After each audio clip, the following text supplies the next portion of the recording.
Kevin Lee did not get the result he was looking for in his welterweight debut on Saturday night, loses to Rafael dos Anjos via fourth-round submission in the UFC on ESPN Plus 10 headliner in Rochester, New York. For Lee, I think he looked pretty solid in this fight. He came in, he tried to take dos Anjos down, tried to mix in the striking, but he just set a pace very, very high that was really difficult for him to keep up, and we saw the wear and tear on him later going into that fight. He just couldn't keep it up. He started to get fatigued, and then there was a moment where dos Anjos was able to capitalize on a failed takedown and ultimately lock in that fight-ending choke on Lee. I don't think this is an indictment on Lee's future as a welterweight. I do think this is still the preferred weight class for him. He's definitely able to handle guys a little bit better at lightweight, but I think coming in here, he definitely held his own against dos Anjos, and I think what we really just saw in this fight was a difference in experience, a difference in being in these type of situations. Dos Anjos just went through 2 fights with Colby Covington and Kamaru Usman where they tried to implement more or less a similar strategy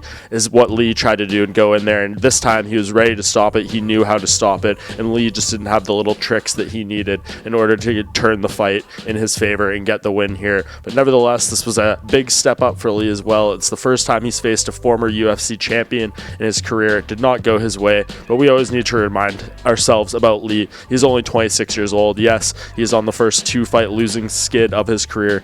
He's 1-3 in his past 4 fights over the past few years, going back to when he fought Tony Ferguson for the interim lightweight belt, but I still think he has a very bright future in the sport. He's always trying to learn, try to evolve. I know his personality kind of rubs some people the wrong way, but nevertheless, I think Lee does have a future in this welterweight division. I think you give him some time coming off this loss to maybe get his body a little more acclimated. I don't think he has maybe as many months as he wanted or needed to prepare for this fight to be a welterweight for the first time, and I think you give him some more time to properly fill in to that weight class that he could be a potential player there with a few more wins. Whenever he does want to come back, I think there's any number of welterweights you could put him in there with.